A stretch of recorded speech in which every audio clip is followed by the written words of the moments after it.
And welcome, ladies and gentlemen, back to the Valley of the Judged. I am your one and only gaming monk, better known as Mildra, and with me I have my good brother here in the temple, the three-eyed master of dad jokes, good brother Joe. Hello, everyone. Always lovely to see you. Hmm.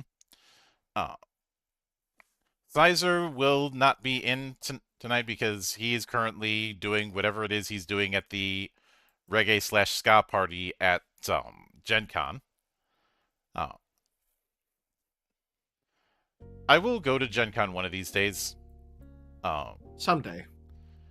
and I'll probably, and much like on the one day in the future that I end up going to Japan, I'll probably have everybody running away screaming, saying, look out, it's Blackzilla!"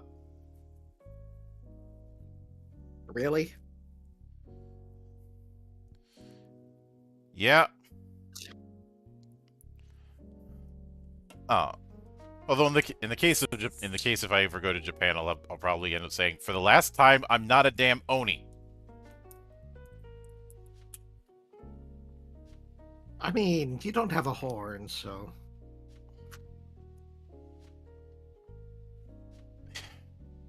I remember years ago when Duel Masters was a thing, and I got my card folder signed by one of the artists.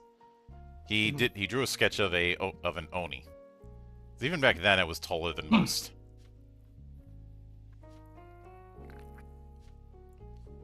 Of course, the main reason I was there was playing card games in the middle of the Mall of America. Like, not often some random store right smack dab in the middle of it. I'll be honest, I think I know the exact store. Only because I was in Mall of America exactly one time in my life. I've been there plenty of times. I still, on principle, refer to the amusement park in that place as Camp Snoopy. I know nowadays it's Nickelodeon Universe because um, they lost the Peanuts rights, but it's once again a case of I've acknowledged the council has made a decision, but given that's a stupid ass decision, I've elected to ignore it. Oh, Exactly. nowadays it's Nickelodeon Universe. Before that, for a brief spell, it was the park at MOA, which got roasted by pretty much everybody. Oh. Kind of like when Washington's football team was just called the Washington football team. The only way that name could be any worse is if they spelled park with a Q-U-E instead of a K. They didn't. Good. Thank God for small favors. But tonight is going to be a return to double shots. Mm. In this particular case, the first one of these we have is Arcana Famillia, which, admittedly, I did attempt to the devs for this. I did attempt to reach out some time ago. This being AGON, which is an acronym for A Game of Nerds. But there were various issues why that didn't happen. Now, Arcana Familia is, and hang on a second because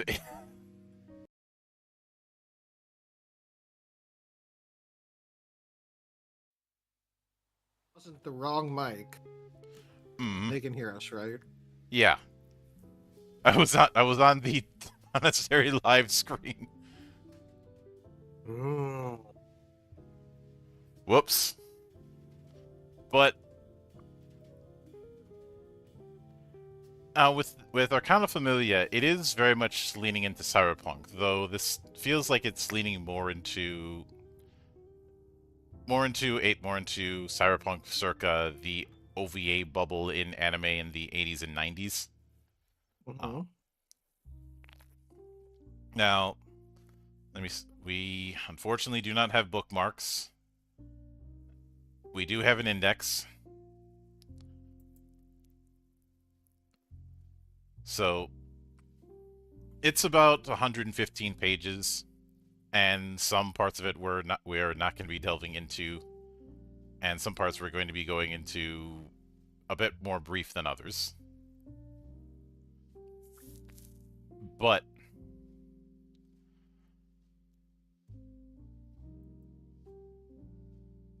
we open up with Welcome to Arcana Familia. You may be wondering, where the heck did you go?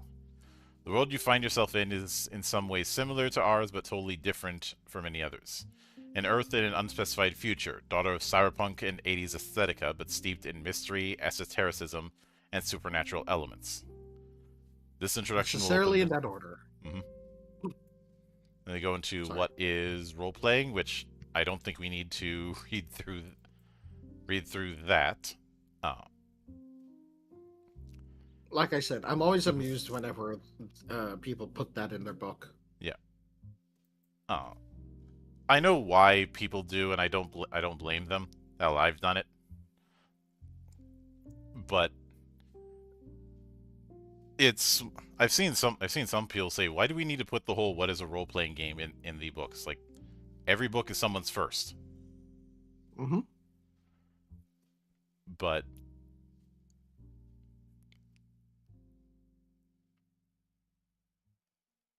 in the world of Arcana Familia, we have what appears to be a piece, almost a place that almost looks like a utopia, but that's a facade. Where they go, in reality, humanity is in danger now more than ever, but it's a danger that lurks in the folds of reality, in the dark corners where ordinary people don't look, or perhaps don't want to look. Something dark is tightening its grip on humanity as the news fill up with strange and only apparently unrelated facts. Men and women who increasingly cut ties with friends and relatives for no clear reason, effectively disappearing into thin air. Incidents without a real explanation keep repeating themselves with increasing frequency. Strange waves of suicides, and a world of entertainment and video games that seems to try to replace the real world or hide it. These are actually signs that people, blinded by neon lights, are not paying attention to, which are the first signs of the beginning, not of a war, but of the end of the world as humans know it. Blinded by the light.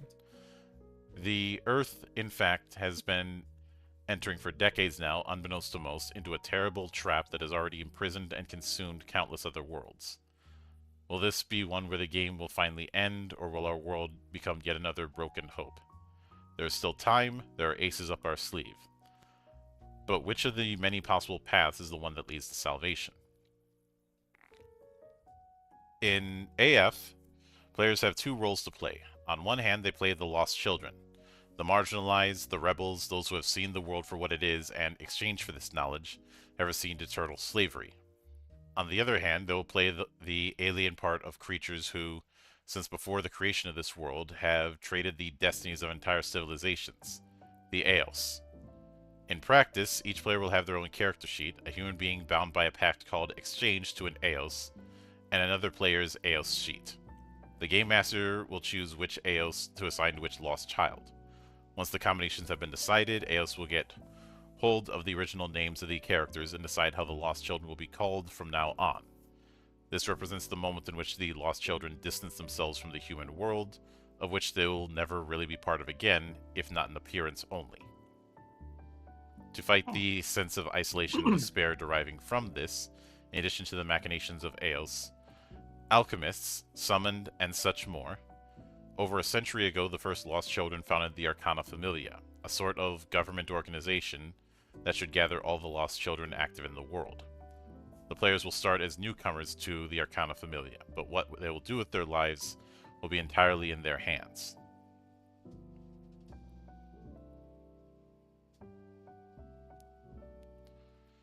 So, at the very least, we are doing something unique when it comes to using cyberpunk.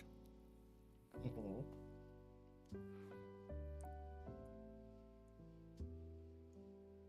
So then they go into what kind of adventures, such as humans and monsters, freedom and chains, natural and supernatural, as well as a glossary. And this feels very much like something that would be made by fans of White Wolf games. I know some might look at Yeah. the whole Cyberpunk meets the fantastical and think Shadowrun. I see far more White Wolf in terms of presentation. Uh, but the first chapter goes into the lore. Uh, one of the things that they start with is Wonderland, which can be described as a sentient internet that people who are tied to a deity, in this case the one who has many names, can access. Uh, as well as a nondescript place called the City, which if you've seen Cyberpunk, especially 80s Cyberpunk, you know how this goes. It is a vast labyrinth of a city that you cannot leave.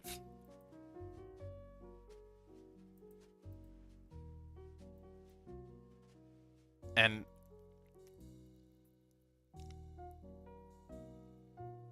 I am skimming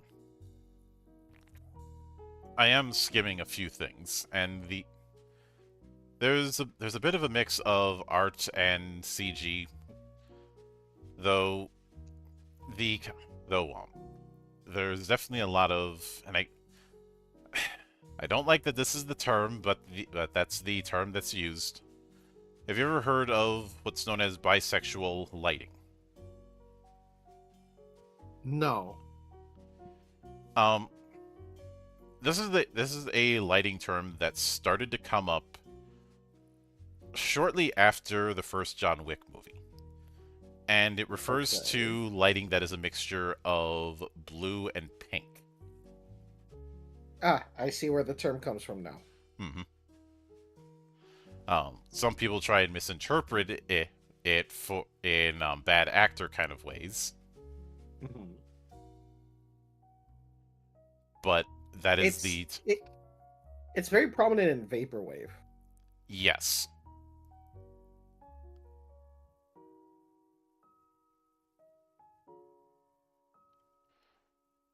Also, on the image on chapter 2, how the hell did you fit in that suitcase? It's bigger on the inside. I mean, that is blue lighting, so you know. Yep. But chapter 2 goes into what Arcana Familia is and isn't. And again, with a lot of it and a lot of the uses of factions, I can't help but get the vibe of something of a White Wolf game. Mm-hmm. And in particular, this is gonna be kind of obvious, but vampire. What? Really? No, I'm kidding. Well, it's certainly not werewolf or mage, and especially not hunter. But it could be changeling.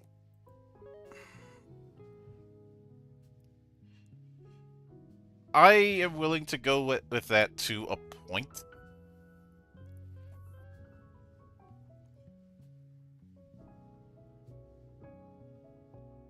But only to a certain point.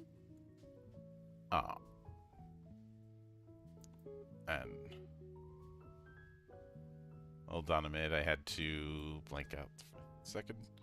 Uh, Admittedly, this entire scenario is rather banal for them, so. mm-hmm. Yeah. But a big, I mean, maybe demon, but demon is weird. Oh. Not as weird as the ghost one. Mm-hmm. Or Promethean. But we also get into the Eos, which is described as a collection of representatives of many different species from all over the universe. united by a single factor, a mortal existence, during which they in turn entered into exchange with an Eos that arrived in their world. The transformation, or ascension as they call it, in an Eos is the final stage, at least as far as the Eos themselves know, of the mutations a creature that has entered into an exchange faces. If the lost children survive long enough, this will also be their fate, a fate as inevitable and already written as the many names had previously destined them for. Uh, it'd it'd best be the AOC. It'd be tempting to refer to it as deities or the like, but it's clear it's some kind of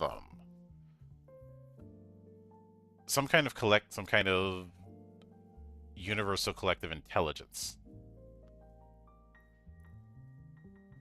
and are divided into groups known as dynasties. Each dynasty has a monarch,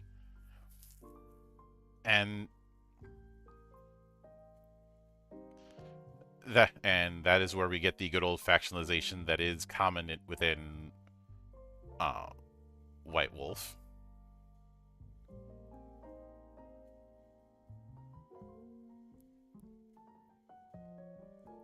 And then we get to the game rules proper, and I will note the way the titles work for the different chapters feels like something straight out of a Word document from when I was in grade school.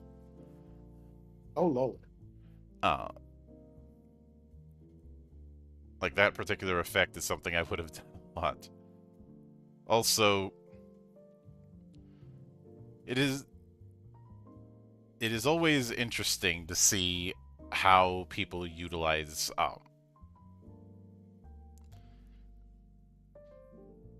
you how people utilize the cyberpunk motif to just have very weird get-ups. Yeah. Yeah. Let's not forget that a lot of the terminology in William Gibson's stuff was just terms and phrases he picked up being in the drug scene in Toronto in the 70s.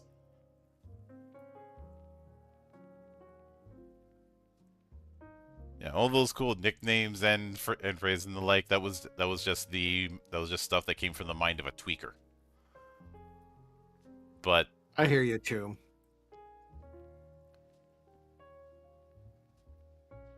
so the mechanics that we have is known as the blackjack system. Mm-hmm.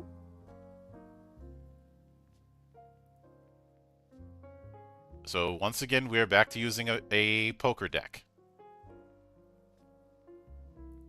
In this case, what they refer to as the Destiny deck. The main change from this in a normal poker deck: face cards and jokers are out.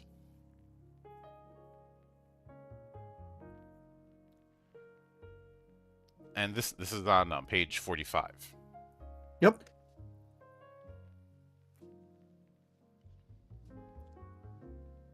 And I do like that they have a link to a video that goes into how the blackjack system they have works, as well as a app for automated resolution of challenges.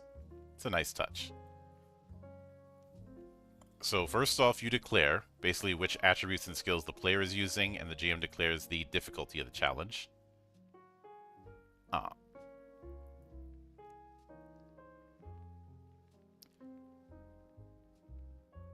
You can get penalized, or you can take the lowest attribute possible in a move called stepping up the action to give yourself a bonus if you succeed. Basically, gimp the initial move, but get a better result. Fair enough. So shuffle the deck, then draw to place the 2 cards at the top, and then each additional card is drawn one at a time, up to a maximum number of cards, determined by the appropriate modifiers, generally the attributes. This draw can be interrupted before reaching the maximum number of cards allowed when and if deemed appropriate. Once this is done, you move on to the next phase without the possibility of drawing additional cards. If the value possessed by the character in the attribute indicated, for a comparison, is equal to 4 or higher, the character must draw in this phase a maximum of cards equal to at least attribute minus 3, or step up the action of the same number, i.e. an AOS may decide not to comply with this rule.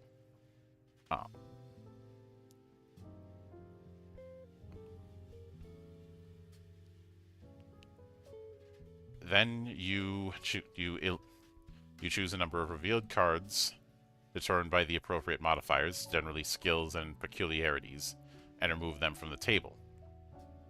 If the sum of the negative modifiers reduces the ceiling to negative values, it's considered to be 0. Then the value of the cards is summed up to see if you reach the minimum required by the test. Very easy, 14. Easy, 16. Medium, 18. Difficult, 19. And very difficult, 20. And you also can't exceed 21. So this very much is blackjack. Aces can be worth 1 or 11 as desired. Wait, I thought face cards are taken out. It says face cards are worth 10. Let me... Maybe there's like, I guess it's giving the instructions of blackjack, but in order to reduce the number of 10s that you get, they take face cards out. But I guess they felt it would be remiss of them if they gave incomplete instructions for blackjack for whatever reason. Now, if you manage to get a 21 before the elimination phase, that is a critical success. And it's treated as if you have stepped up the action by 1 greater degree. Then the cards are collected and shuffled back into the deck.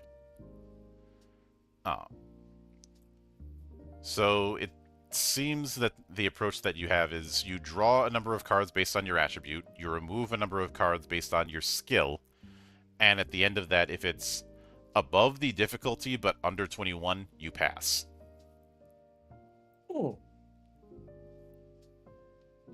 Interesting means of doing it. I can add this to the growing number of games that I have that use cards instead of dice.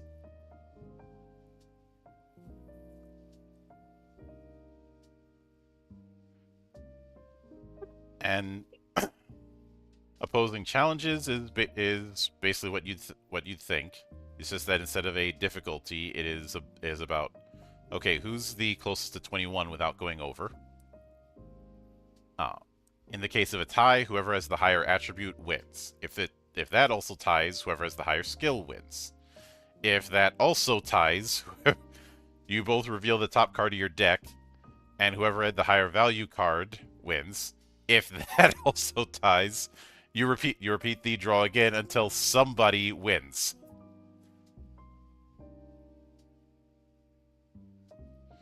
Imagine the really bad luck you'd have to have is if you do the last phase like 5 times.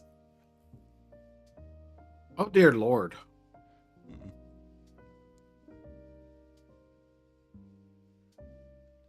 But if you exceed 21, well, much like in blackjack, you bust. You completely fail.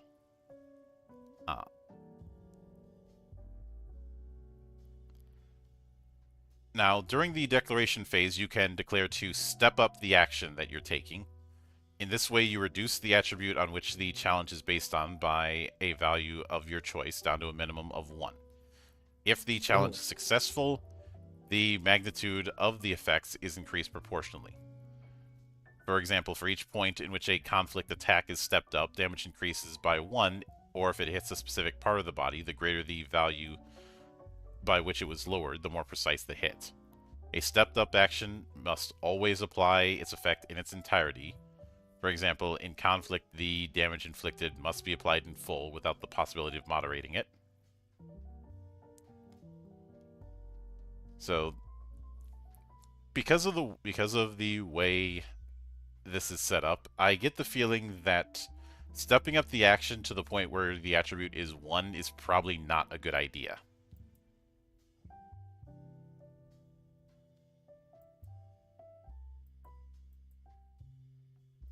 Because remember, attributes add cards and skills remove cards.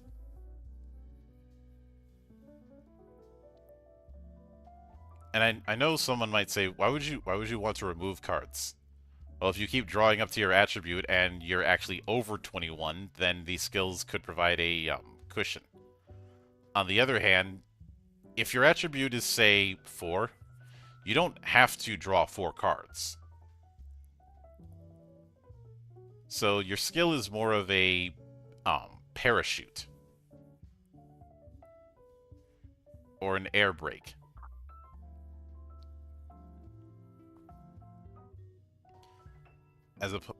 This is certainly an interesting spin on so many games that do just attribute plus skill RNG then compared to a target number.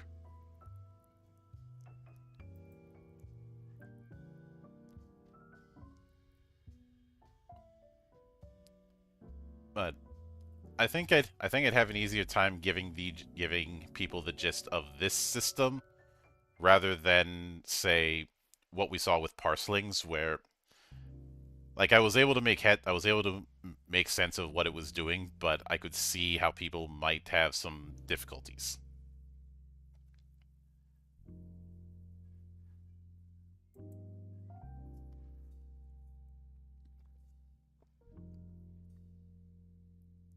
In a roundabout way, I know I've brought it up a bunch, but I get reminded of Fading Suns with the whole you want to aim high but not too high kind of thing. Especially since the baseline difficulty is 14.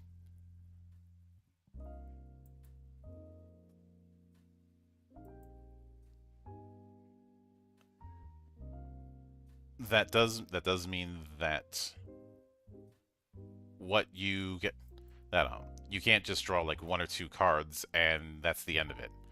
Unless you got really lucky and one of those was a 10.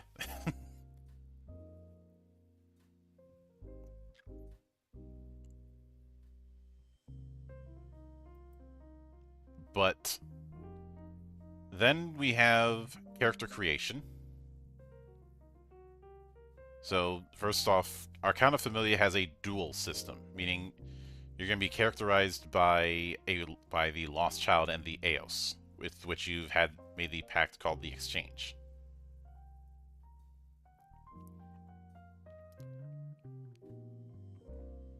So half the players play Lost Children, the other half play the corresponding Eos. If there's an odd number of players, then the leftover is handled by the GM. That's one approach. The other is all players play Lost Child and the Eos is played by the GM.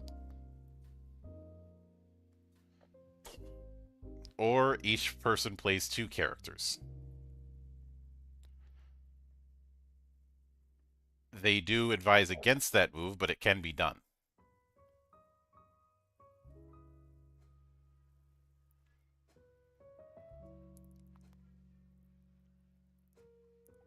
But when making the Lost Children, you are building it off of creation points. Okay, I'll come to that in a second. You start with 18 creation points, so we are doing point-based character creation, at least for the children. A very white wolf. Mm-hmm. What was that? Oh, how very white wolf. I got how very crossword. white wolf. Mm-hmm. So the attributes are divided into physical, strength, physical endurance, and motor coordination skills. Social and mental. Oh, that is very that is very white wolf. Yeah. All we're missing are dots for money. Mm-hmm. Well, actually, no, we may not have to deal with that. Uh, 2 is the average. 4 is superhuman. The cost and creation points of each attribute is equal to uh, the value squared. So physical 1 costs 1 point. Um, social 2 would cost 4. Mental 3 would cost 9, and so on. Mm-hmm. If that's the case, 18. I wonder if 18 points might be a little small. Uh, Especially since I didn't see anything indicating you start at 1 like you do in a storyteller game. But skills are what you would think. It looks like skills aren't categorized. Uh, and as mentioned, your skill value is how many cards you can remove when you're setting up the check. This is the so if you have 2 in a skill, you can remove 2 cards when setting up the card draw. The cost and creation points for a single skill is equal to the value that you'd have it in. So, 1 rank, 1 point, 2 ranks, 2 points, and so on. So the skills are aesthetics, assemble, command, crafts, dexterity, flight, interact, knowledge, and search. Let's see, that's 1, 2, 3, 4, 5, 6, 7, 8, 9 skills. Yep. So, So not that many in comparison to White Wolf. mm-hmm. Where there's where there's a bunch of skills in different categories, which is Yep. probably why the creation point is 18 here. But then there's peculiarities, additional elements that There's contribute. the wealth. Yep, to contribute. Wealth is one of them. There's the dots for money. Mm-hmm. And it has the same cost progression as skills. But then you also have certain knacks as well. Actually, no, peculiarities, this is advantages in a White Wolf game. So wealth is treated as an advantage instead of a separate thing, because then we have agile, which costs 2 CP, contacts, which is varied. It is, let's see, languages, specialization, die hard, dual wield, and martial arts. The only thing that bugs me is the fact that the cost is not in the heading. Mm-hmm. It's at the bottom of each one's description. Yeah, that's a pain. Mm-hmm. But then you have the blood attribute. You have a blood pool of 10. This represents the amount of blood that can be used by the lost children and their Eos to activate powers that are granted by the exchange. It does not represent the totality of blood in your body, but rather the amount you can spend before you start having physical consequences. When you reach that limit, you unconsciously disable your ability to activate what's known as contracts. You regain 4 blood points each day when waking up. The blood pool cannot exceed 10 with some exceptions. And of course, health. Everyone has a base value of 6 when it comes to health. If you lose 7 or more health points in one hit, you instantly die without bleeding out. You regain 1 health per day. A +1 is added if you get successful medical aid. This is a hard difficulty mental/crafts skills challenge. Dear Lord. Mm-hmm. 1 health a day is rough. Yeah.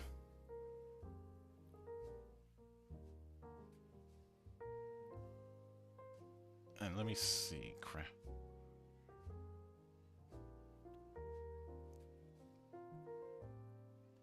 I do appreciate that instead of doing a bunch of sub skills for something like crafts, no, it's just the crafts skill. Hmm. Uh, so I don't think we're dealing with skill specializations here. True.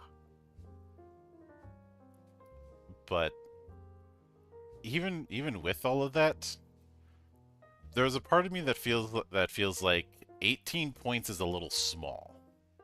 Yeah. Like, what's Maybe the what's the power level here? Like, well, you're dealing with people who are on some level post-human because of the exchange. yeah. So, like, I don't know how to feel about this. Because with that kind of point total, you're not going to be able to buy a lot, but you're supposed to be these really, honestly, rather powerful entities. And it's not really selling me on that. Do you think it would be an easier sell if the creation point budget was 22? Maybe. Well, I think a much easier approach would be attributes baseline is 2. Mhm. Anything um anything cap is 4 at character creation. You could probably Yeah. um because you look at because they say the baseline average is 2. So And you're why is supposed to be above average. yeah. Um and I guess I get that you're just starting out low.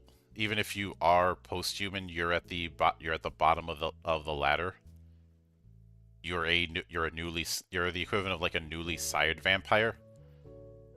But even a somebody who's only spent like a few days as as a vampire as a kindred is still a somewhat step above in terms of toughness compared to a normal Yeah. human. Like, it's the same thing with the shifting breeds, you know? Like, Oh, definitely. I mean, you're well, like with the chosen of Gaia, you're definitely a step above a normal human. even in your hominid form. Hmm. Like most of the time that I've Like, seen, regardless of type, the most of the hominid forms are built like brick shithouses. uh-huh.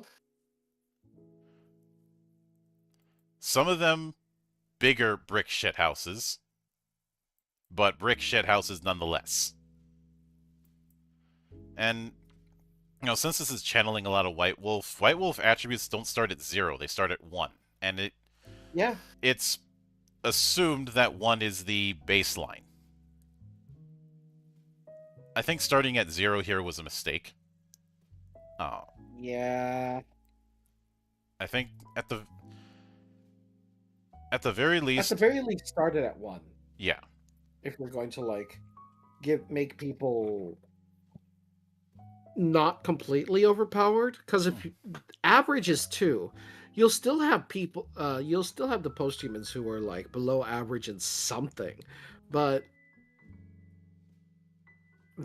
they need to be able to reach that average and above easily.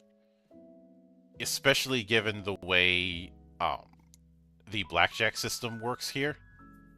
Yeah. So if there's two ways to go about it, either raise the creation points, Hmm. or raise the baseline for attributes. Yes.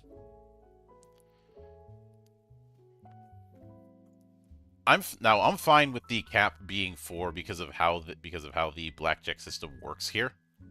Yes.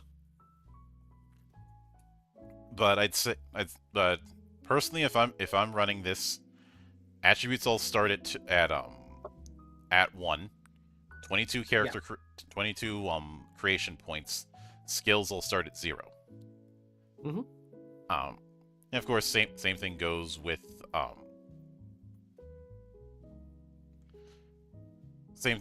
peculiarities. But on the Eos end of things, uh, an Eos starts with a inclination, which is their version of concept. The ultimate purpose that defines them. Now, you have to be a little more specific than accumulating more power, so sorry, Virgil. Uh,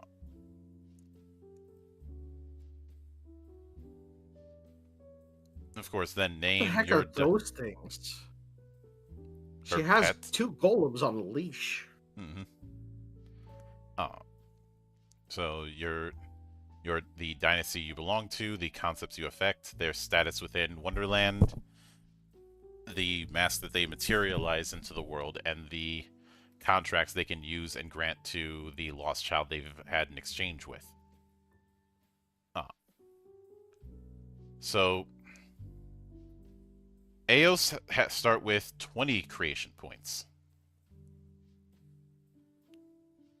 Uh, The if heck? the adventure involves an Eos of a greater power, then you might get more.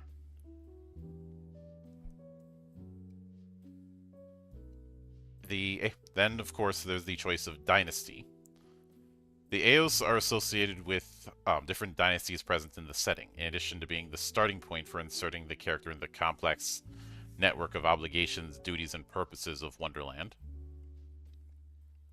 Belonging to a dynasty also influences the creation of the deck of destiny that the Eos and Lost Child use for the challenges and the cost of contracts when certain situations arise. Any changes to the deck must be made at the beginning of the session, and you'll have to wait. And I think this is where I had that confusion earlier. The deck that Oh. the Lost Children use takes out the face cards. The decks that the Eos Oh. use doesn't. Okay, that makes sense. That makes sense. Mm-hmm.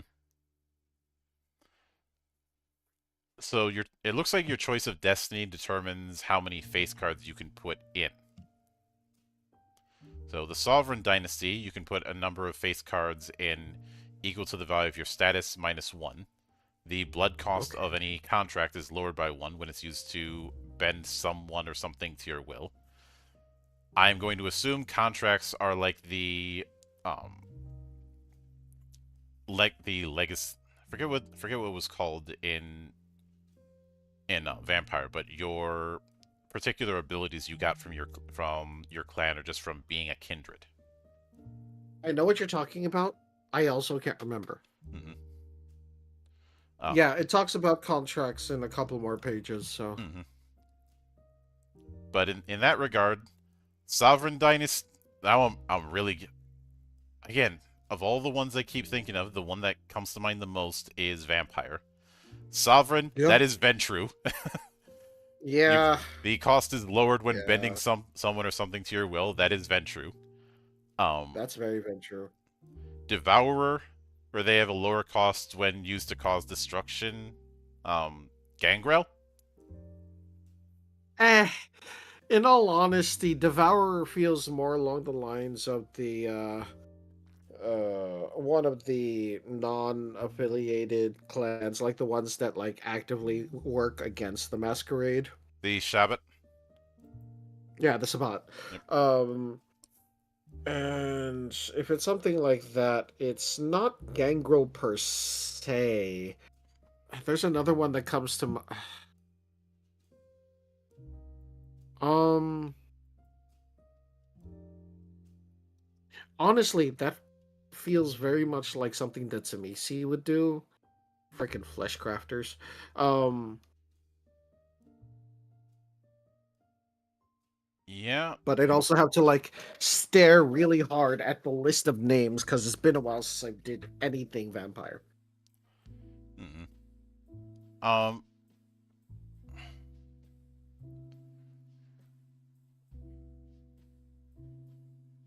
Yeah. Let's see. Then the faceless, which if it's used to reveal unknown information. Uh. There's a couple that come to mind. Mm-hmm. Also, I'd say. I'm not gonna say.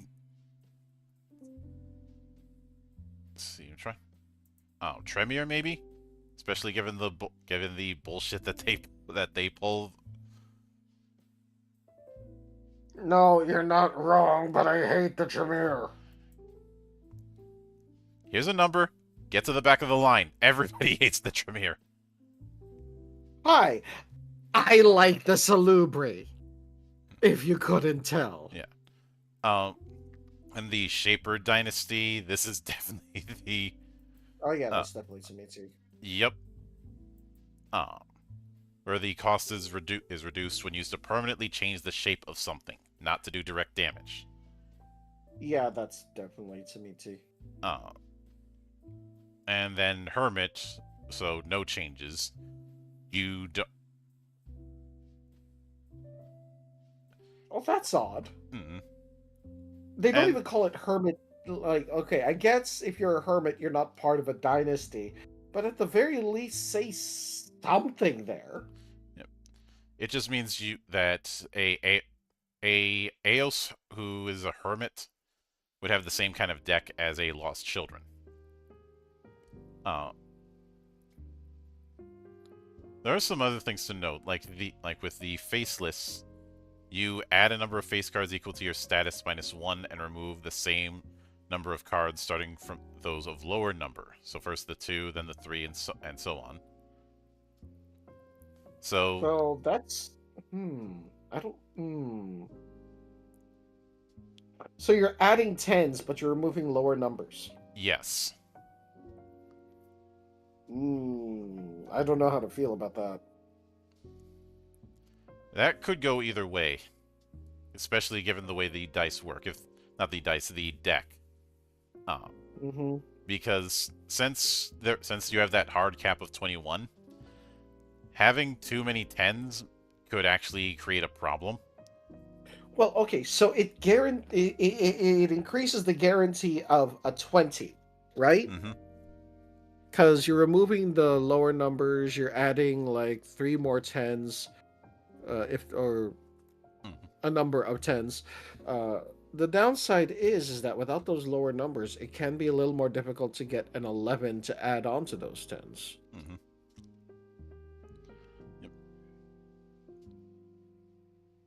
I think with the faceless, it's going to be one of those cases where you are significantly dependent on your skills Yeah. Yeah. or knowing when to back off, which the Tremere are not very good at. Oh, actually, no, it's not. It's not the Tremere who are bad at the whole backing off. It's La Sombra. Definitely the La Sombra. La Sombra and Bruja. But then I go Yeah. into concept, and then status, which you have to spend creation points to have a value of status. I don't know how I feel about that. Oh, What? How do you feel about buying your way into high society?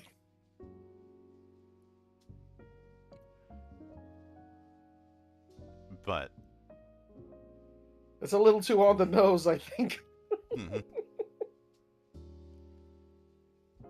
Now you start with a status of at least 1, and this does mean that at most you're only gonna be able to put nine face cards in.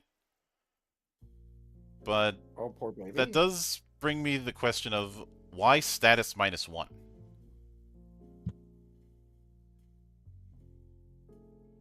Ah.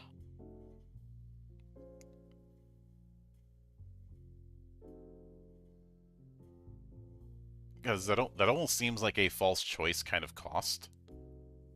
It's kind. I don't like the math because the math isn't mathing for me. Yeah. So, any attributes that an Eos has is equal to its status. They do not have any skills. Your maximum health is shared with the blood pool and has a value of 5 multiplied by status. Uh, when their value of the blood pool becomes 0, the mask dissolves and the Eos can no longer interact with the world for a week. The mask is the physical body that the Eos creates to maintain in the world.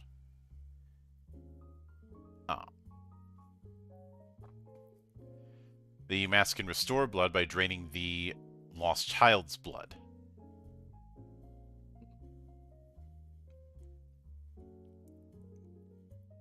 And they say, as creatures of concept and not physical, the Eos, when they accomplish something, have a greater chance of succeeding, but less control over the consequences.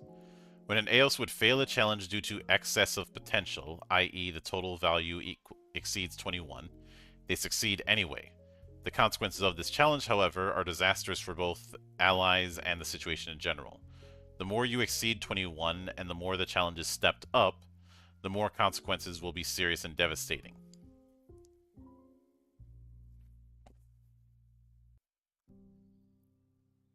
So essentially, if you get over 21 with them, you succeed at a cost.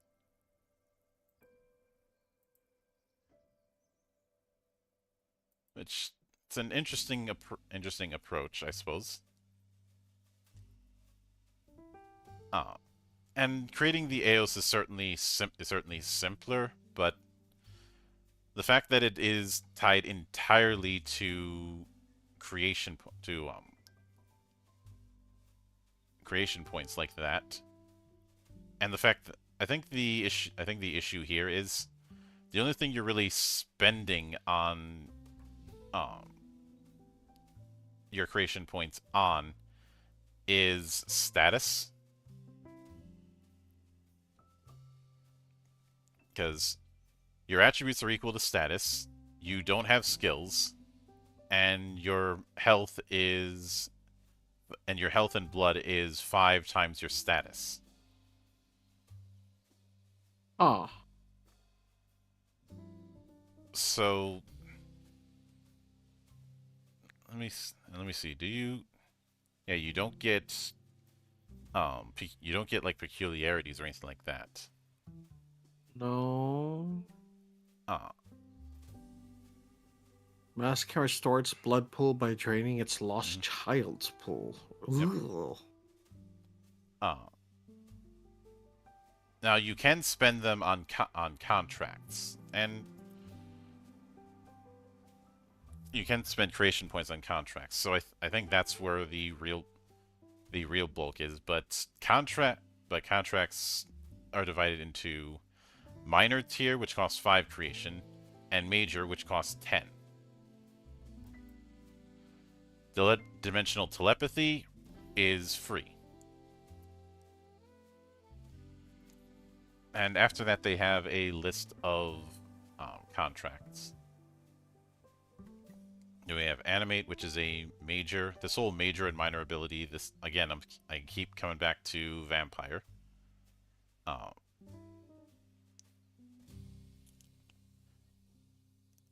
And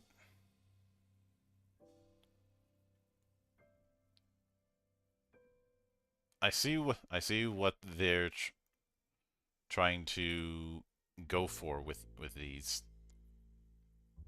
Like, this is meant to be the extra normal abilities. Yeah.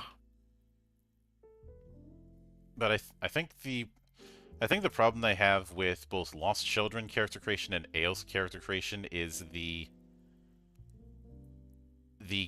creation point pool at the start is far too stingy.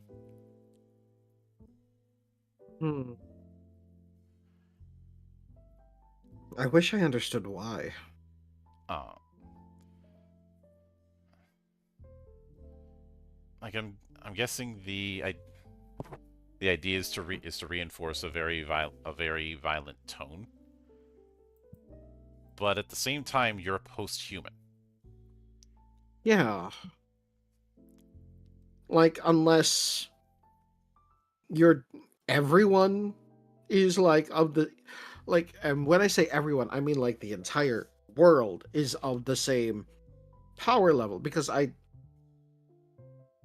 which even then that doesn't make sense. Like, you're not supposed to be an average Joe, you're supposed to be above and beyond because of the contract. So why? Yeah, I think when it comes to the the Eos creation, Hmm. if I was running this, I'd probably say you start at the whole -1 with dynasties is just you add face cards Weird. based on status. You start at Yeah. status 1, and then you do not get to spend creation points on status, at Hmm. least at character creation. You're spending it entirely on contracts.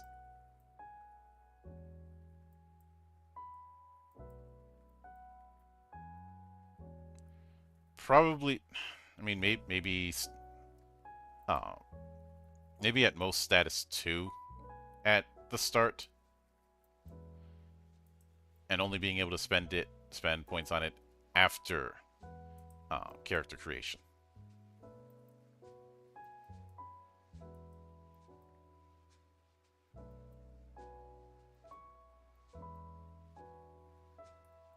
Hmm. That's that's the vibe I'm getting.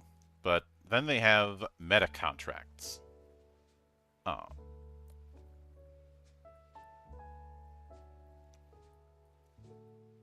which says the influence and authority of the Eos are not the only factors that determine the properties of their contracts. Some of them have subtle differences in their approach, which change their characteristics. As with the contracts themselves, these alterations are not so much a knowledge that is learned, but an intrinsic property of the nature of the entity themselves. Nevertheless, an Eos can make an effort to alter their nature so that they can modify the way in which they exercise these abilities. The meta contracts are considered for the creation and progression of the character as real contracts in all respects, with the same subdivisions, costs, and rules for their purchase. Unless otherwise indicated, they are considered to be always active and have no cost. Uh, so this is clearly a way to mess with the effects of the contracts. Like enhanced for any minor contract, the AO status is considered to increase by 1. Uh, a lot of these feel like meta magic, if I'm being honest. True. Uh, Very true. though I'm not sure what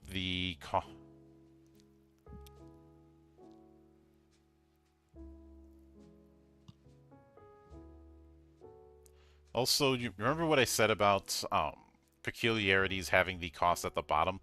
Same thing applies Yeah. when it comes to contracts, and that bugs me. It is an interesting design choice, and not one I can really jive with. Hmm. But after a bit of advanced mechanics, then we have how conflict works. Uh, First off, initiative. Uh, it is based on the mental attribute plus any modifiers applicable. So we don't have to draw for initiative. Okay, good. Uh,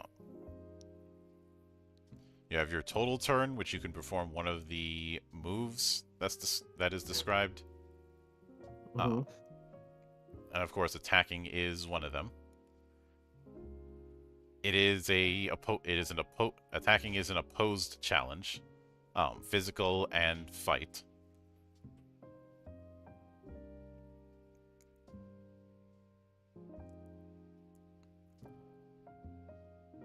And let's see.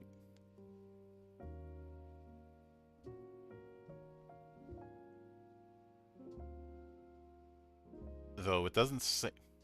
I'd imagine we'll get to how much damage an attack does once we get to things like equipment. Speaking of which, there's equipment. And Yep. yeah, it it is very much a case of damage being based on equipment. Um, and weapons can be modified if you so choose.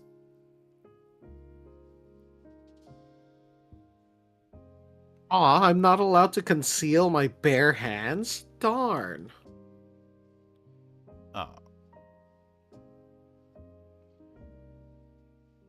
but it looks like we are dealing with a case where NPCs are created in a similar way to PCs, which is a very White Wolf thing.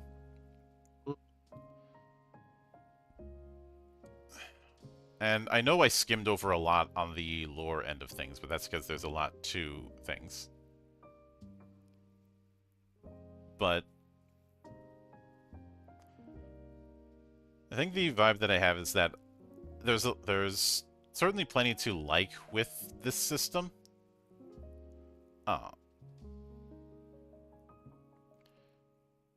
And it is clearly made to not be a very crunchy setup. I think the issues that we have with it are presentation of some of the text and character points being significantly stingy. Yeah. Like, this level of points being used for NPCs, I can understand, but not for PCs. Goodness. Mm-hmm.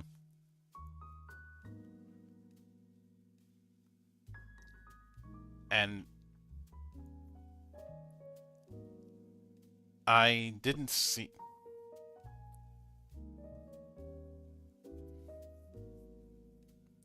Didn't see what.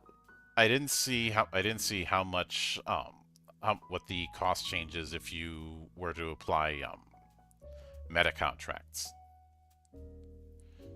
I do like the quick reference guide that they put in though. That is very nice. Hmm. Uh,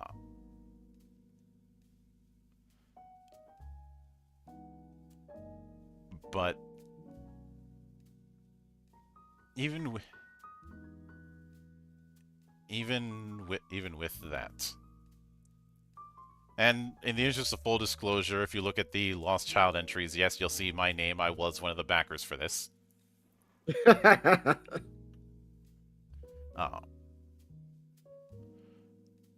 but I think I would put Arcana Familia as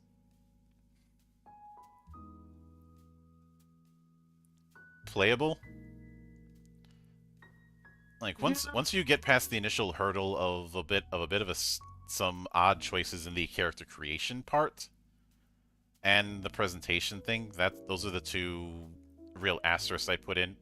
But if you want something that is leaning into 80s cyberpunk but isn't trying to be Night City or Shadowrun style Seattle, especially for something a little more beer and pretzels, I can see this one working out. Just if you're gonna have character creation work on this point setup the way you have it, raise the point cost, or not the point cost, raise the point budget. I think it should be 22 for PCs for Lost Children and 40 for EOS. Mm-hmm. 40 might be a bit much. 30. Yes. Also, thanks for the follow, Bad Toad Games. Nice to see you guys. Now, with that said, we are going to take a break for a couple of minutes, and then we'll get into the Xenoblade Chronicles inspired project, Blades of Ether. So we'll see you in a couple.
And we are back, right in time for Sig to have rated us.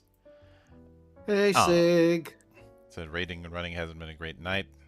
I understand, Sig. You stay frosty. Hope Duke Nukem 3D treated you decent. Apparently it didn't.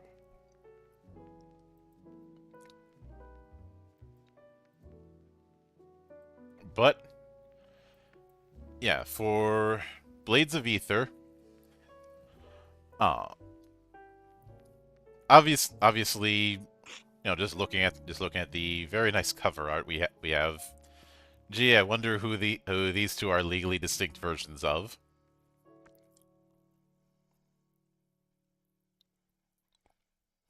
You know, I can't quite put my finger on it.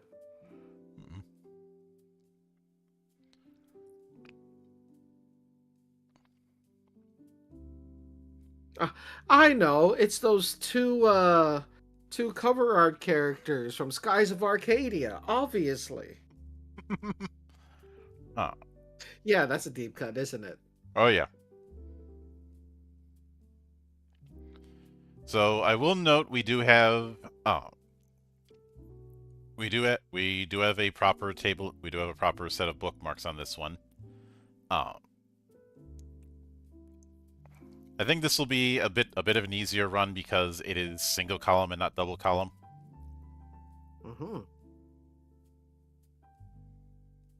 But let me head to the back and see. Do we have a? We do not have an index. We do have some. We do have some nice references. So.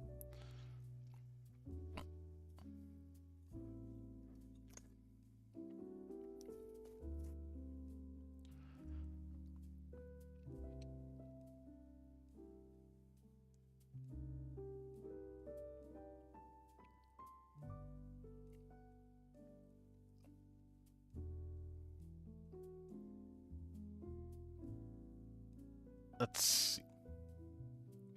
Also, a very nice touch, the table of contents is hyperlinked. We don't have an index, but other than that, we've got a good amount of stuff here. Yep, yep, yep. So after going into the introduction, we are going to be using D6s. The GM is the architect, and the full group of players is known as a team. They say it is recommended you form in pairs of 2, 1 blade to 1 bearer, unless you have an odd number of players. As a note, if you are not a blade, the term partner only refers to your bearer, but if you're a bearer, the term refers to all of your blades.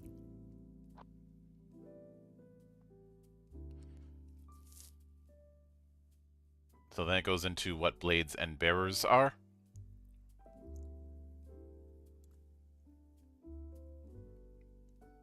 And obviously, if you've played through Xenoblade Chronicles 2, this will be fairly familiar to you. And if not, then I feel. Well, actually, no, I didn't play through it. Actually. Yep. But then we get to Chapter 2, Beating the Odds. It does talk. This is where we're going to get into the proper mechanics. First being rolling the dice. When failure is a possibility, you roll a number of 6-sided dice to determine how well you perform. Each 5 or 6 is a success. Each roll has a check representing the difficulty of the challenge. And the difference between the amount of successes rolled and the check is your net successes.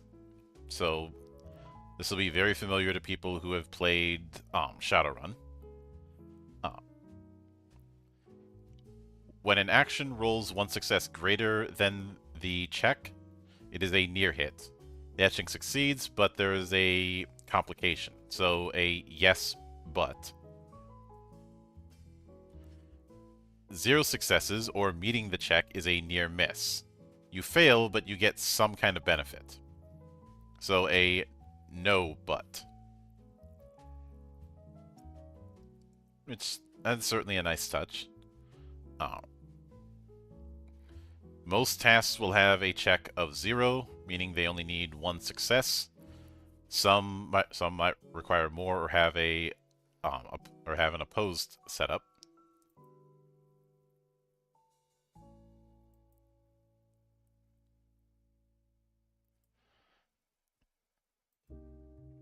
Which certainly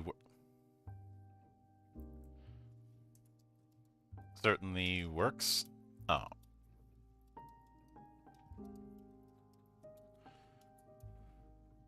But see then, purpose in pips. So die pool bonuses for assistance between party members are solely dictated by affinities. There's no need to roll if nothing is at stake. I'm glad that is put in, because we've seen plenty of times where somebody just rolls because they feel like they need to look around.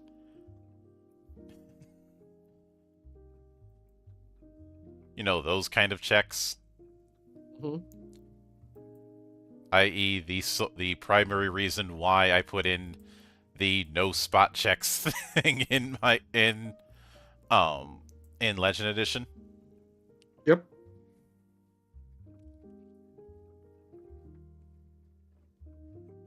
It also looks like they're going into fail forward, where losing the roll isn't the end.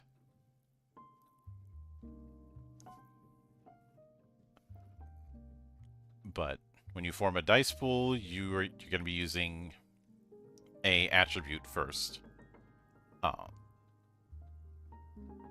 You don't declare which attribute you're rolling. The GM declares which attribute forms your dice pool. Any attribute can be used for any action as long as you're able to describe why. If that's the case, why is the GM deciding it? It's a bit odd. Just a bit. Mm-hmm.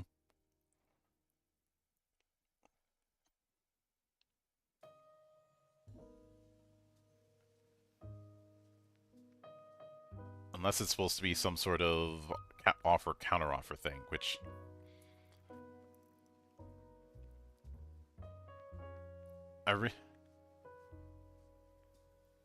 and given the example that they show here, it makes me think, okay, why is it that the player shouldn't be picking the attribute? Especially if any attribute could be potentially used for any action as long as it can be narratively justified. But then we get to Chapter 3, the players, and where we get to attributes proper. So attributes are sorted within 4 ideas. The values that attributes invoke. The 12 attributes represent how adept characters are in acting in certain ways. Each die roll you make is based on an attribute, and the sum of the attributes in an idea give strength to a player character's most powerful strikes in battle.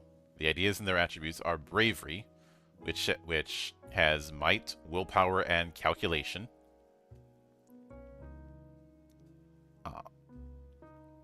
Calculation is described as sheer mental prowess, the ability to process the odds, think ahead, or comprehend a complex plan.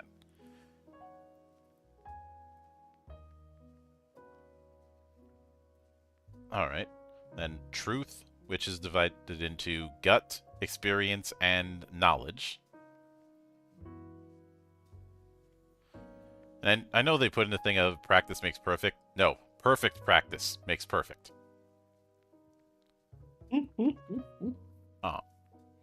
Then compassion, which is tied to strength, empathy, and attunement.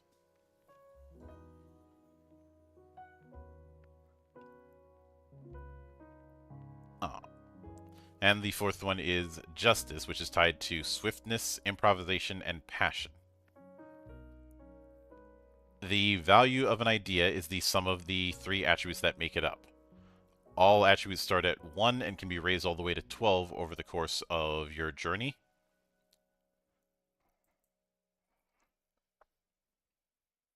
And then we have...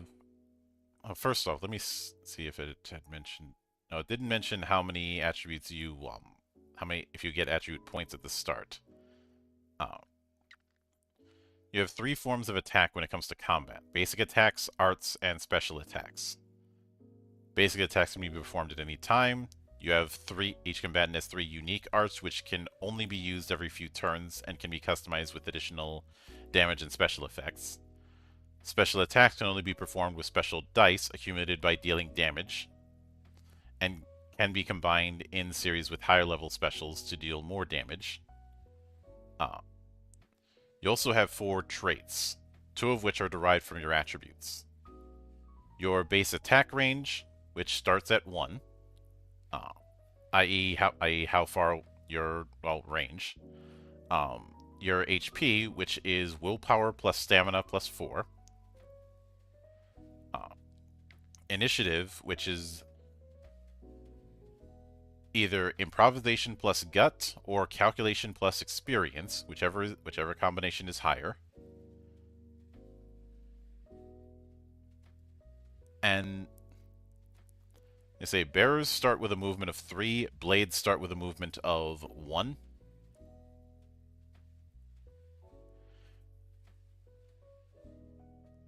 And I'd say that's a fairly standard setup for derived stats. Though the order in which they're going into this I find a bit odd.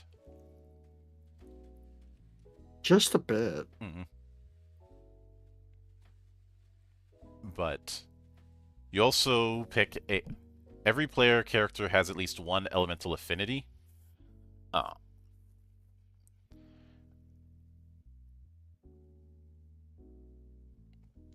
And the other part that's tied to this is bonds. Basically the bond between bearer and blade. At the start of your game, you define your character's bond with every other character in the party, so including regardless of bearer or blade. This is engaging with those bonds will be how you determine and get bond points to grow your character.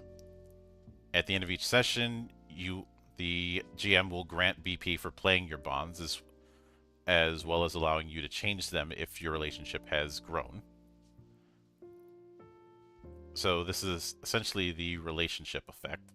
Um, each bond has, the name, the benefit, the drawback, and the affinity. Affinity ranges from -2 to +2.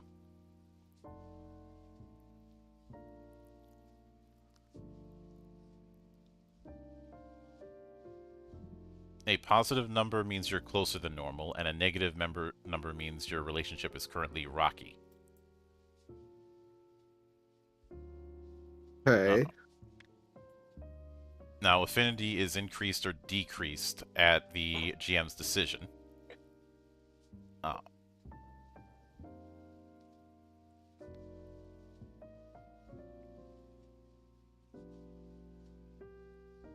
and it can be reset, in a sense, through reconciliation bursts.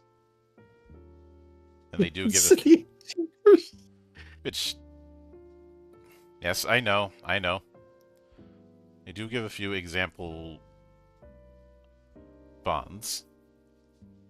But the example bonds are nice, but what I really think there should have been here is some guidance as far as what benefits and drawbacks can take the form of.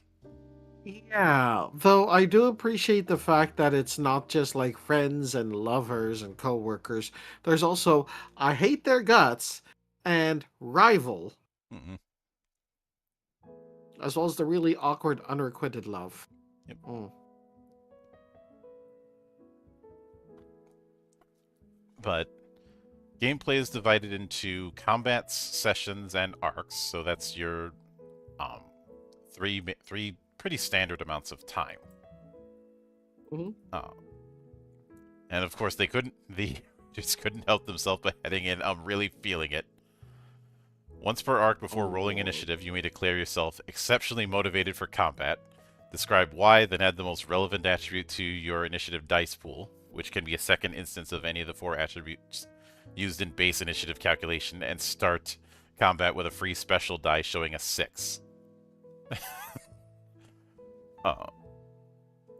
It's rain time. Yep. Once per arc, you can guarantee your success on a roll. And the Hero Nop special, once per arc, you may turn a failed roll into a near miss, allowing the architect to introduce a narrative complication that results from your efforts. All characters have access to these abilities. Mm-hmm.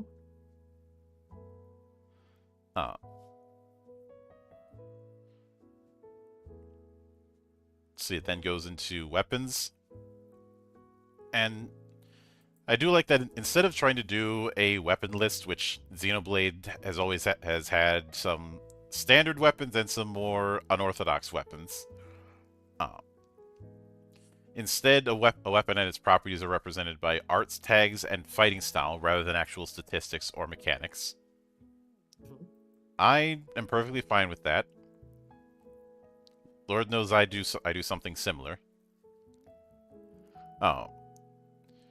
You'll also pick up certain unique abilities over the course of an adventure. These could be talents, one-of-a-kind powers that can boost your skills. Pair talents have special partnership effects when acquired by a bearer and blade pair. And archetype talents are special ones that dramatically alter your nature and grant access to further specialized talents relevant to that archetype. And each character has things they excel at outside of adventure, and that's where field skills come in.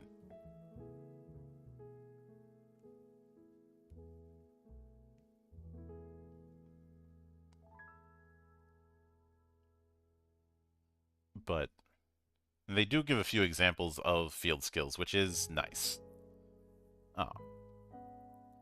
I do like the medicine question mark.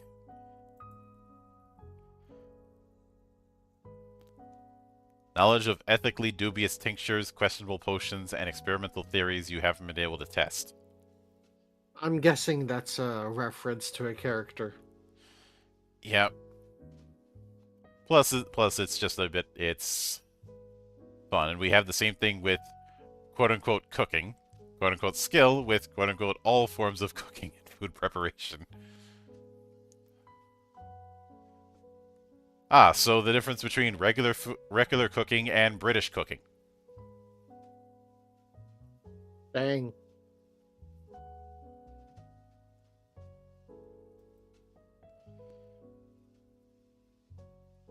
But as far as combat, they are using a grid that is organized through turns and initiative. Uh, Not grid combat. mhm. Although, since they talk about how the initiative values rolled are team initiative slots, it sounds like even though everybody's rolling for initiative, you're not stuck with acting in the initiative spot that you roll. Uh, which I feel like that is set up in a way to allow for a bit of teamwork, so people can decide, okay, who's going to go at the top, who's going at the middle, who's going at the bottom. Uh, Fair enough. yep. Things like movement and facing. Uh, the main important part about it is that blades have a radius system that indicates their movement ranges, as well as the fact that they're not meant to be too far away from their bearer. The further away they are, um, the lower effects that they can use. It seems to be.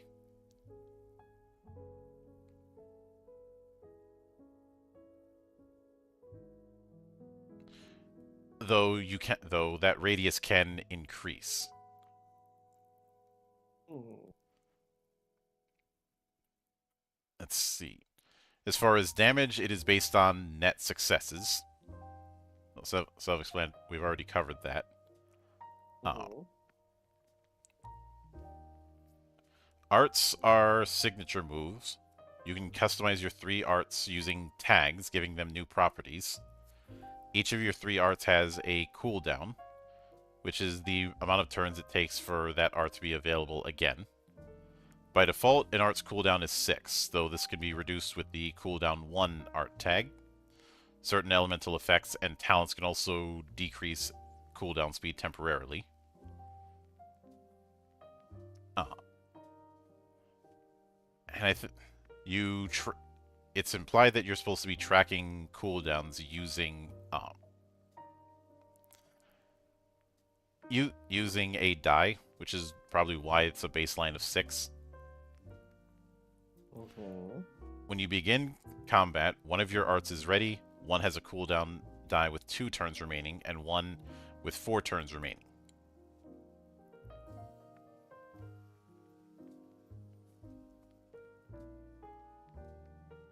And again, arts can be customized through tags. Each tag is in a category that has a base category cost in bond points. An art can only have 1 tag from a given category, with the exception of the fundamentals. Uh, Certain tags can be improved by purchasing that tag multiple times. These will have a maximum listed.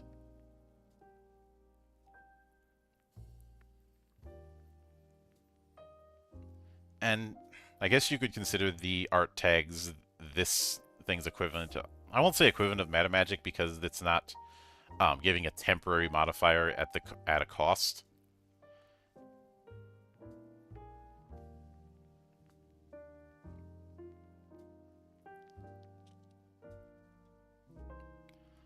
But at the same time, we have special attacks, which are meant to be combos between bearers and blades.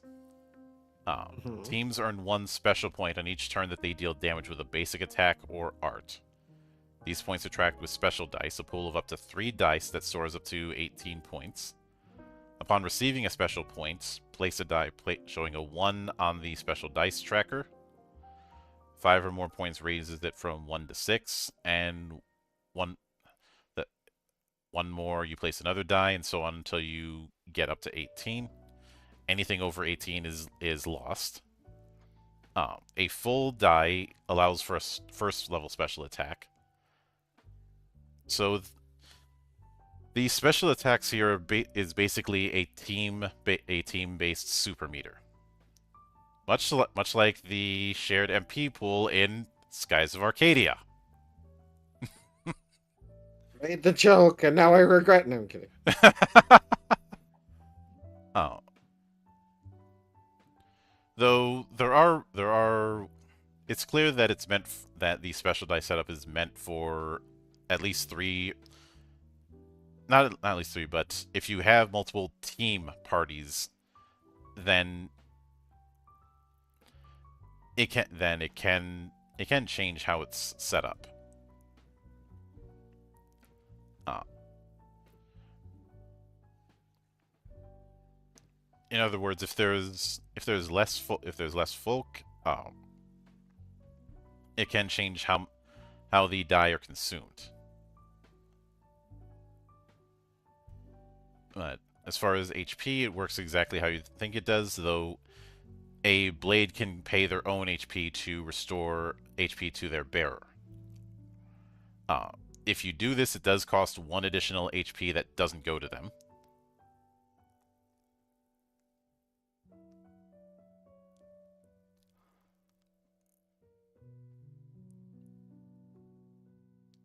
And let's see a bit.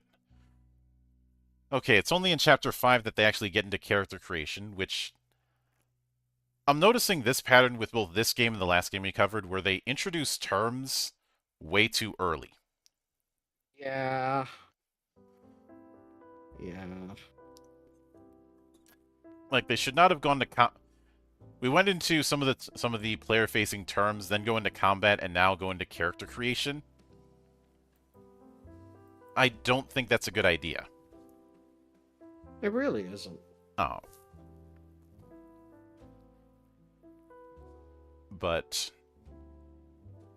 you start out with attributes, of course. You have 4 tiers of attributes that determines your point budget. If Fresh Face, 8 points. Part-time Hero, 16 points. Veteran, 24 points. Titan Savior, 32 points. Each attribute is at rank 1. At character creation, ranks 2 to 4 cost 1 point. 5 to 8 costs 2 points.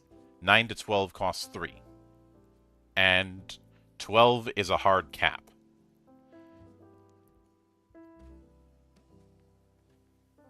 I think this point budget is a little bit more fair than what we saw with Arcana Familia. Mm-hmm.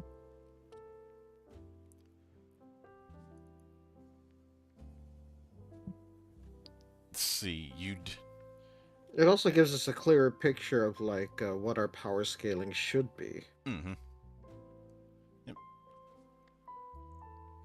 Now, with Elemental Affinity, you pick one of the 8 elements. If you're unsure which to choose, you can choose one that's aligned with the idea that best embodies your character.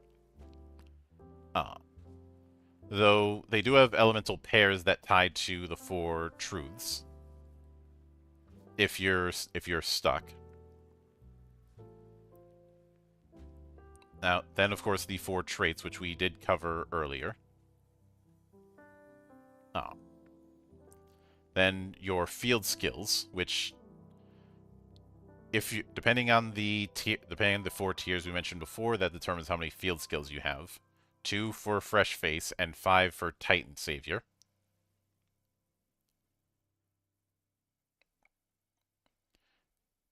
You also have your bonds.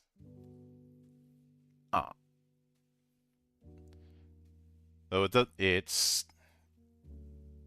it looks like you can pick what the affinity range for that bond is, but once again, I kind of wish there were some examples of benefit and drawback when it comes to bonds, because that was brought up.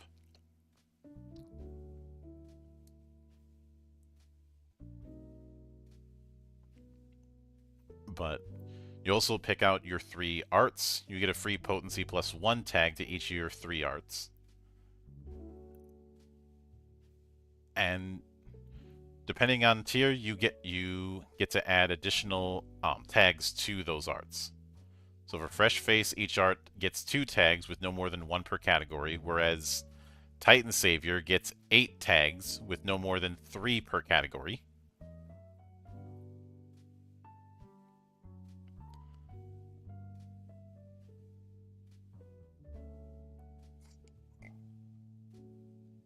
In addition to that, you also have talents. Oh, hang on. Bless you. Excuse me. You're excused. Which your starting tier is going to determine how many total ranks of talents you can pick.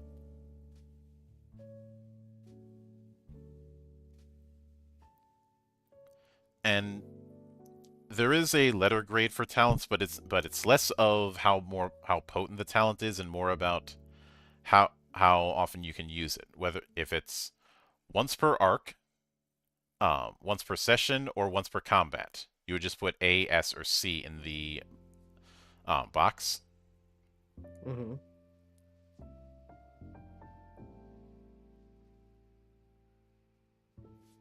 And bond points are the game's experience, and you do have to spend those in order to get any sort of upgrades. So we are doing the XP as currency thing instead of a traditional level system. It's an interesting touch. So raising an attribute is the new rank times 2. Getting a new elemental affinity is 7 times the new total number of affinities, so you can take multiple affinities for elements. Field skill is 3. Talent is 3 times the rank of that talent. Basic attack range is 2 times the new total bonus range to a maximum of 5. Categorized art tag is the category cost times the new number of tags in that category. And other arts tag, precise attack 10, range plus 1 is 2 times new total bonus range. Of course, you can also refund arts tags to get bond points back. And hey, look at that. The rank cost for each individual talent right in the heading. What a concept! My gosh, it's a Christmas miracle.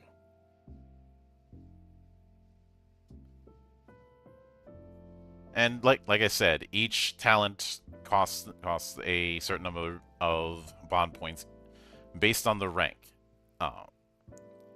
It is 3 times the rank is the cost of it.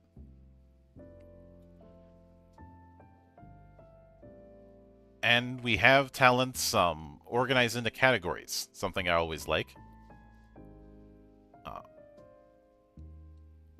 A few of the names are certainly bit of nods to the games, which I'd expect. So we have universal talents, which some of them are general talents and some of them are combat ones.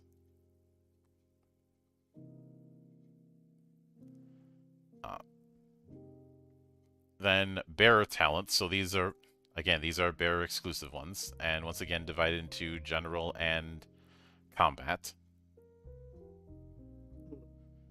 And then pair talents. Pair talents require a bearer and their blade to acquire them at the same time.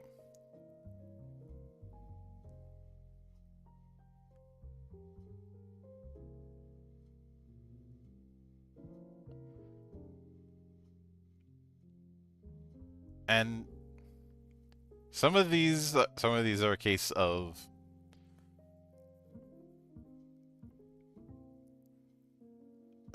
the writer having some fun, like with Pinky and the blade.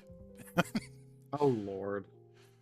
One of you has a serious streak, the other is too silly to be taken seriously. The way your antics naturally bounce off each other has a way of swaying an audience, granting a +3 on checks made to do so as long as you cooperate.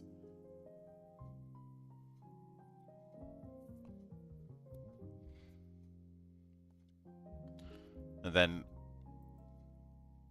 archetype talents are special talents that define a large aspect of your being.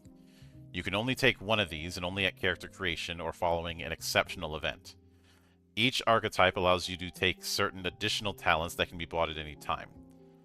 Archetypes have major implications about how you interact and fit into the world. Which is probably why the buy-in for these is so cheap. True. Like, Untouched over here is rank 1. There are talents that you can get after getting it, which are a bit pricier.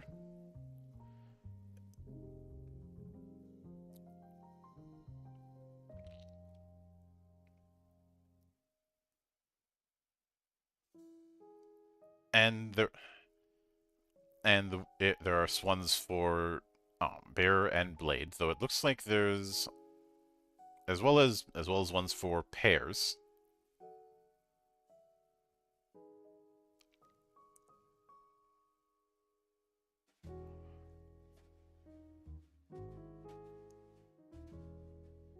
And I guess you could consider these specialization talents, though it's clear that each one is that there's a reason why you can only get one of them, because it does a significant change to your kit.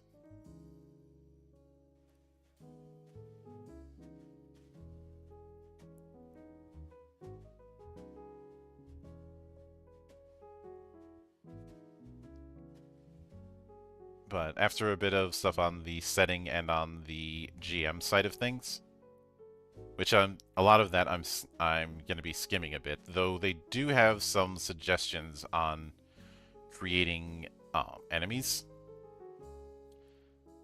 Which I always appreciate. Yeah, though it's more of generalized advice. One thing I do like is for balancing enemies relative to your player's attributes, refer to this table. It shows attribute strength, average amount of successes, check often lost, check often met, check often beaten.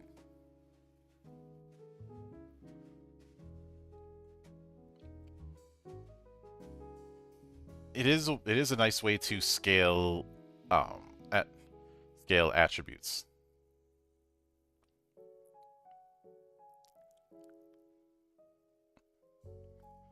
And then they do give us a example bestiary.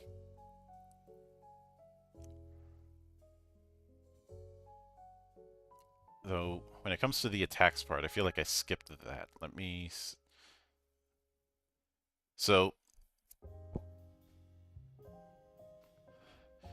NPCs... Oh, here... I see what they're doing here. They say, for attacks, as a reminder, NPCs never roll. As such, NPCs' attack and defense values are results, not dice pools. When balancing these numbers, remember that a success has a 1 in 3 chance of occurring per die. Thus, to create an enemy roughly as strong as your players, the normal attack should be roughly 1/3. Okay, that's just the thing. Let me head back to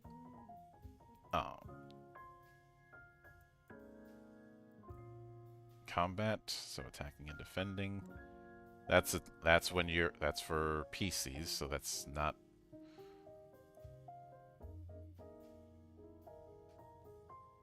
what I'm looking for. Oh.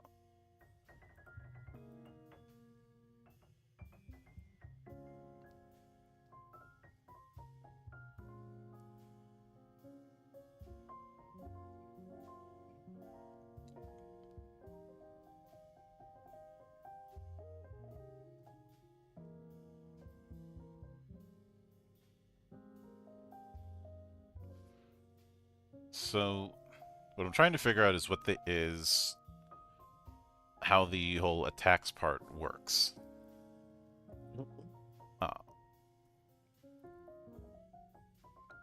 Because it's clear that the 3 number setup you saw there was the results. Yeah.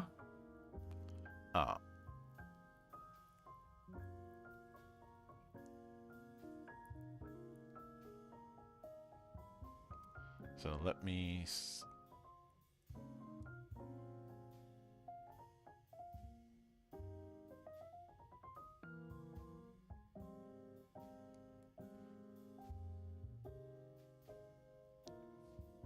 This is...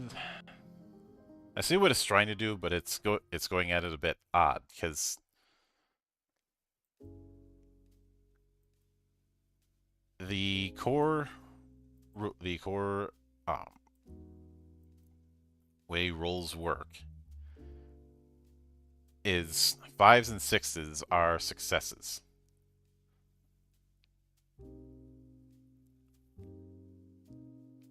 Actually, nope, I figured it out. It took me a second, but I figured it out. The attacks that you see here, that is it saying an attack with 1 success, an attack with 2 successes, an attack with 3 successes. For example, with Pack Animal. And same thing with defenses. I think the idea is that the attacks and defenses thing is meant to be a rotation.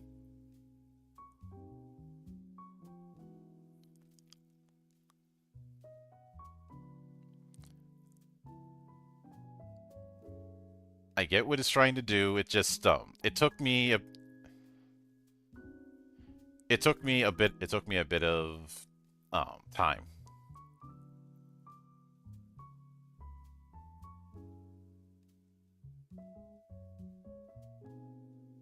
And we do have something of an index. It just wasn't at the back, as well as a few of the reference tables.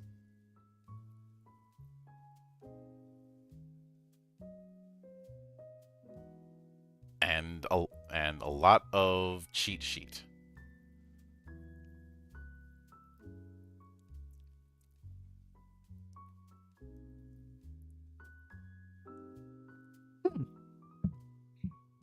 But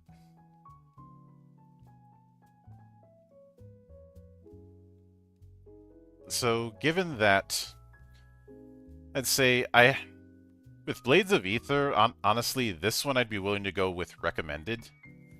I think the only Yeah. the only problems that I had was the order in which certain information was presented, the whole thing with attacks, which caught me off guard for a moment.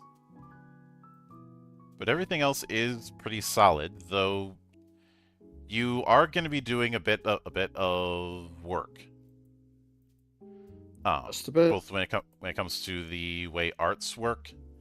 I think the only real problem we have is that we didn't see any examples of advantages and disadvantages when it came to bonds.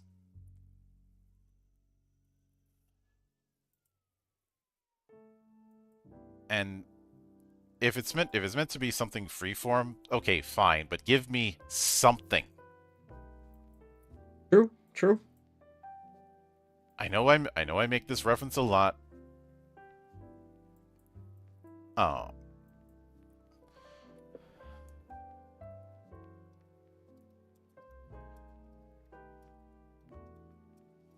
But the whole advantage and drawback thing really feels like a case of swim, damn it. But I certainly don't have the problem of a stingy point pool like I did with Arcana Familia. And I know it's not fair to compare the two games, but I find it somewhat amusing that this game, a game that's available on itch for free, is able to do the thing of putting the point cost at the top instead of at the bottom of the text. And Arcana Familia didn't. True. I know it would be very tempting for someone to say, "Well, you should be paying attention," or some kind of bullshit like that to try and put the blame on the player. But people are going to look at the heading first. That's just the way people are going to read text.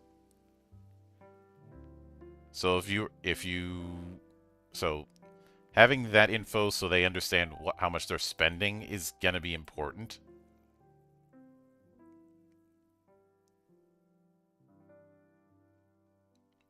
That's why that thing kind of bugged the hell out of me.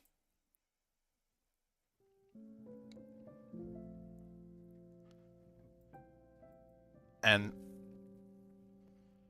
but outside of that, I think this is a game that is going to have an easier time with people who are already somewhat familiar with the material.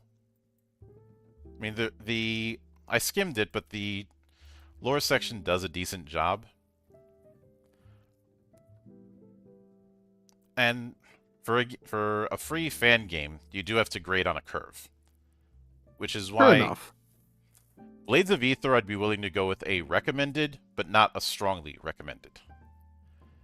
The Bond thing that I mentioned before, as well as the presentation of the order of info presentation, those are the two things that really hold it back from a strongly recommended. The Fair reference enough. material at the back of the book, as well as similar quality of life, that certainly helps. I think it would be a bit tricky to play this on virtual tabletop, but not impossible. Mm, Like you'd have to do quite a bit of work in order to like it's not impossible, but it does require a lot of like homework, lack of a better term. Mm-hmm. Which okay, if you're doing it, then you're doing it. So Mm-hmm.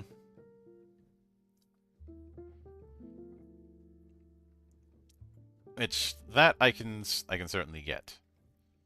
And all that being said, when we come back here next week, we will be wrapping up Far West. Which, yes, I know we only barely started, but Far West isn't a very dense book. And of course, tomorrow unfortunately, I will be wrapping up Night with the crew from with the Friday crew. Though I think I already know what my feelings on Night are going to be. So keep an eye out for that.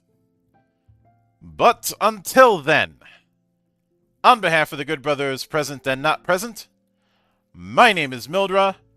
I am your gaming monk. Stay fucking frosty, everybody. goodbye.